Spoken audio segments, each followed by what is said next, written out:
తెలంగాణ రాష్ట్రంలో 2 రోజులుగా బీజేపీ వాళ్ళు ఒక కొత్త డ్రామాకు తెరదీశారు. రైతులకు సంబంధించి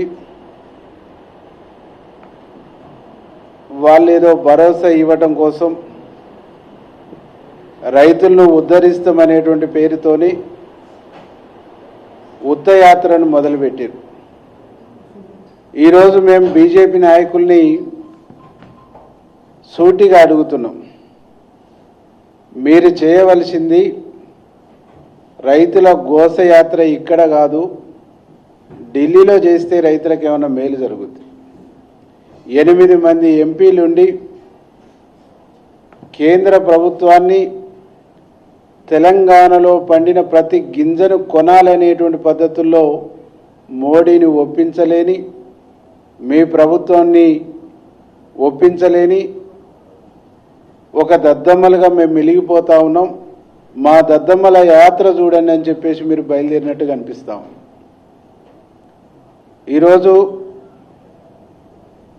తెలంగాణ రాష్ట్రంలో పండుతున్నటువంటి ధాన్యం ఎంత, మీరు కొంటున్న పర్సంటేజ్ ఎంత, పోనీ మీరు కొన్న పర్సంటేజీ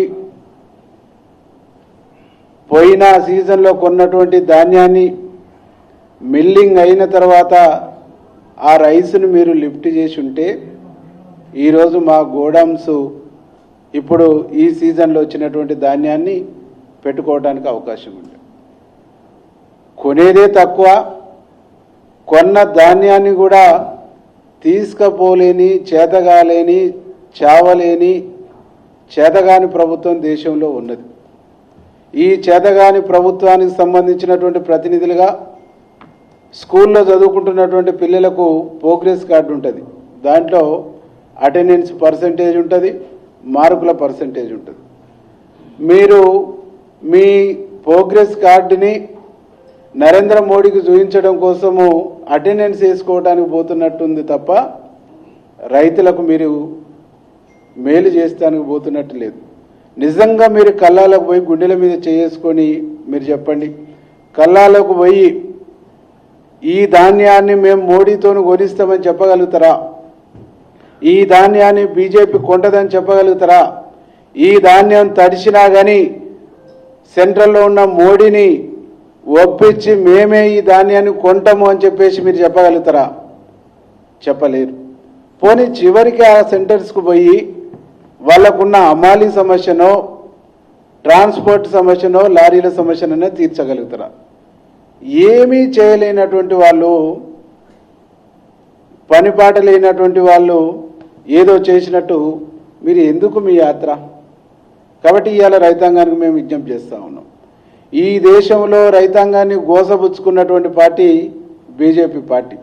నల్ల చట్టాలని తీసుకొచ్చి రైతుల ఉసురు తీసుకున్నటువంటి పార్టీ బీజేపీ పార్టీ. ఈ దేశంలో రైతు వ్యతిరేక పార్టీ, రైతు వ్యతిరేక ప్రభుత్వం ఏదన్నా ఉందంటే అది బీజేపీ ప్రభుత్వం, నరేంద్ర మోడీ ప్రభుత్వం, బీజేపీ పార్టీనే అనేటువంటి విషయాన్ని రైతాంగానికి మేము విజ్ఞప్తి చేస్తాము.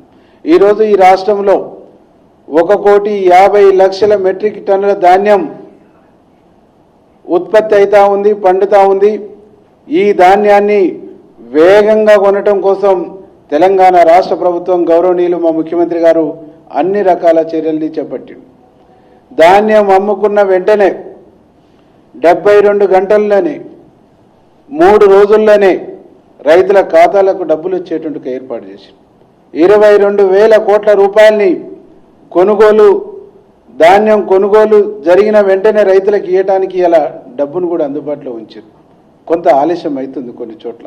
ఎందుకు అంటే ఈరోజు బెంగాలీ నుంచి సంబంధించినటువంటి అమాలీలు అక్కడ ఎలక్షన్ ఉండటం మూలంగా వాళ్ళు రావటం ఆలస్యమై, వాళ్ళు రాకపోవటం మూలంగా కొంత లోకల్ అమాలీ పర్సంటేజ్ తక్కువ ఉండటం మూలంగా ఈరోజు కొద్దిగా ఆలస్యమైంది. అయినా ఇన్ టైంలో ధాన్యం కొనటానికి కావలసినటువంటి అన్ని ఏర్పాట్లను తెలంగాణ రాష్ట్ర ప్రభుత్వం చేసిందనేటువంటి ఒక విషయాన్ని ఈ సందర్భంగా మేము తెలియజేస్తాం. ఈరోజు మా నల్గొండ జిల్లాలో యాదాద్రి, భువనగిరి, ఆలేరుకు వీళ్ళు పర్యటిస్తాం. పోయిన సీజన్లో ఆలేరు, యాదాద్రి, భువనగిరి, రావణపేట మండలం అట్లాగే తుంగతుర్తికి సంబంధించినటువంటి అనేక మండలాలు కూడా ఈ యాదాద్రికి వస్తాయి. పోయిన సంవత్సరం జూన్ 11, 12 నాటికి అక్కడ కొనుగోళ్లను మేము పూర్తి చేసినాం. ఈసారి అంతకంటే ముందే 4, 5 తారీఖులనే పూర్తి కాబోతా ఉన్నాయి. గత సంవత్సరం కంటే 10 రోజుల లేటుగా ఈరోజు మేము ఐకేపీ కొనుగోలు సెంటర్లను కానీ పిఎస్సిఎస్ కొనుగోలు సెంటర్లను కానీ ఓపెన్ చేసినాం. అందుకే ఈరోజు బీజేపీ వాళ్ళని మేము సూటిగా అడుగుతా ఉన్నాం, మీరు కల్లాలకు పోయి ఈ పాపమంతా మా కేంద్ర ప్రభుత్వాన్ని, మా నరేంద్ర మోడీది, మమ్మల్ని క్షమించమని చెప్పేసి క్షమాపణ చెప్పి రండి. ఎన్ని ఇబ్బందులున్నా, ఎన్ని ఒత్తిళ్లున్నా, ఎంత ఆర్థిక భారం ఉన్నా ధాన్యం కొంటున్నందుకు మా ముఖ్యమంత్రికి కృతజ్ఞతలు చెప్పిరండి, సంతోషిస్తారు ప్రజలు. కానీ ఈరోజు మీరు చేస్తున్నటువంటి యాత్ర అర్థం లేని యాత్ర, పని లేని యాత్ర, పనికి మాలిన యాత్ర, పస్సలేని యాత్ర. మీరు ఏ యాత్రలు, ఎన్ని యాత్రలు చేసినా ఈ రాష్ట్ర ప్రజలు మిమ్మల్ని, నరేంద్ర మోడీని నమ్మరుగాక నమ్మరు. మేమేమడిగినాం? ఉపాధి హామీని వ్యవసాయానికి అనుసంధానం చేయమన్నాం, చేతగాకపోయా. ఇక్కడ కొన్నటువంటి ధాన్యాన్ని మాకు బాయిల్డ్ పర్సంటేజ్ని పెంచి ధాన్యాన్ని తీసుకోమన్నాం, చేతగాకపోయా. లేదు, గత సీజన్లో కొన్న ధాన్యాన్ని లిఫ్ట్ చేయమన్నాం, చేతగాకపోయా. అదనంగా ఎఫ్సిఐ గోడౌన్స్ నన్న మాకు ఇవ్వమని చెప్పినాం, అది కూడా చేతకాకపోయా. మీరు ఈ రాష్ట్ర రైతాంగానికి, ఈ రాష్ట్ర రైతాంగ సంక్షేమం కోసం, ఈ రాష్ట్ర రైతాంగాన్ని ఆదుకునేటువంటి పద్ధతుల్లో రాష్ట్ర ప్రభుత్వానికి సహకరించకపోగా, రాష్ట్ర ప్రభుత్వానికి ఎలాంటి సపోర్ట్ చేయకపోగా, రాష్ట్ర ప్రభుత్వం చేస్తున్నటువంటి మంచి ప్రయత్నాన్ని, గొప్ప ప్రయత్నాన్ని, ఒక పారదర్శకంగా జరుగుతున్నటువంటి ప్రయత్నాన్ని తప్పుపట్టడం అంటే ఇవాళ అంతకంటే దుర్మార్గమైన, దారుణమైన అంశం ఇంకొకటి ఉండదు. మీరు చేస్తున్నటువంటి ఒక గోబెల్స్ ప్రచారాన్ని బంద్ పెట్టుకోవాలని చెప్పేసి మీకు ఈ సందర్భంగా తెలియజేస్తూ రైతాంగానికి మేము విజ్ఞప్తి చేస్తున్నాం. ప్రతి చివరి గింజ వరకు గౌరవ ముఖ్యమంత్రి రేవంత్ రెడ్డి గారు, civil supply minister Uttam Kumar Reddy గారి నాయకత్వంలో చివరి గింజ వరకు ధాన్యాన్ని ప్రభుత్వం కొనుగోలు చేస్తుంది. ఎక్కడన్నా అకాల వర్షం పడి ధాన్యం తడిచినా కానీ తడిచిన ధాన్యాన్ని కూడా కొంటామని ఇప్పటికే మా ముఖ్యమంత్రి గారు, మా సివిల్ సప్లై మంత్రి గారు స్పష్టంగా చెప్పారు. కాబట్టి రైతాంగం, ఇట్లాంటి యాత్రికులు వస్తుంటారు, పోతుంటారు. ఇట్లాంటి యాత్రికులు వచ్చేసి అక్కడక్కడ డ్రామాలు ప్లే చేస్తుంటారు. దీన్ని విశ్వసించొద్దు, నమ్మొద్దు. ఇలా బీఆర్ఎస్ గత 9.5 సంవత్సరాల్లో వాళ్ళు చేసినటువంటి పాపాలు, వాళ్ళు చేసిన దుర్మార్గాల మూలంగా ఈరోజు అనేక రైస్ మిల్లర్స్ సతమతం అవుతున్నటువంటి పరిస్థితి ఉంది. వాళ్లకు ముఖం లేదు కాబట్టి ఇవాళ బీఆర్ఎస్ బి టీమ్గా బీజేపీ అనేటువంటిది బయలుదేరింది అనేటువంటి విషయాన్ని ప్రజలు గమనించి అర్థం చేసుకొని వీళ్లకు తగిన సమాధానం ఇవ్వాలని చెప్పేసి విజ్ఞప్తి చేస్తాం.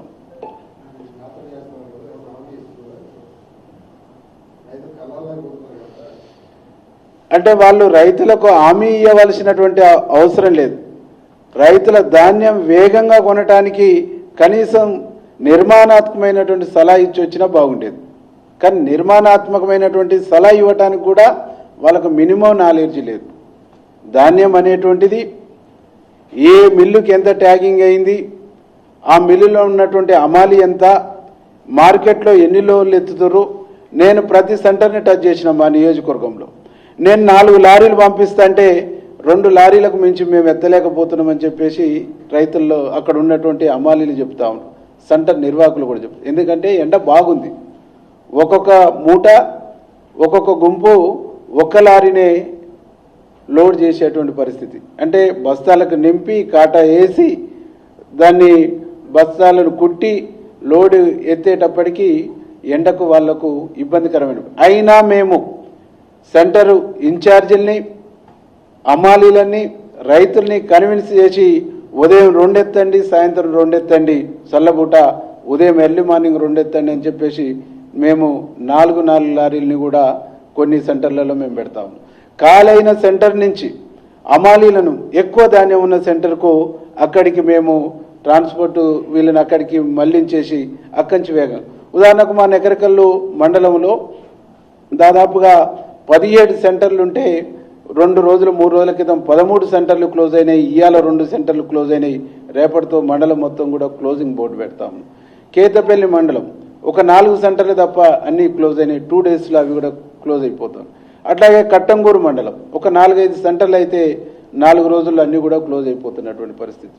అంటే మా ప్రజాప్రతినిధులు, మా ఎమ్మెల్యేలు, మా ఎంపీలు, మా మంత్రులు గత 20 రోజులుగా ప్రతి సెంటర్ని, ప్రతి మిల్లుని, ప్రతి కొనుగోలు కేంద్రాన్ని నిరంతరం ఉదయం సాయంత్రం మానిటరింగ్ చేస్తూ రైతులు ఇబ్బంది పడద్దు, రైతులు బాధపడద్దు అని చెప్పేసి, అట్లాగే ట్రాన్స్పోర్ట్ సంబంధించిన కాంట్రాక్టర్తో మాట్లాడుతూ ఎక్కడ దిగుమతి ఆలస్యమైతే అక్కడ మిల్లును విజిట్ చేస్తూ ఇవాళ యుద్ధ ప్రాతిపదిక మీద ఒక బాధ్యతాయుతమైనటువంటి ప్రభుత్వంగా, బాధ్యతాయుతమైనటువంటి ప్రజాప్రతినిధులుగా మేము పనిచేస్తూ ఉంటే బొమ్మలు దిగి రావడానికి వాళ్ళు పోతా ఉంటారు.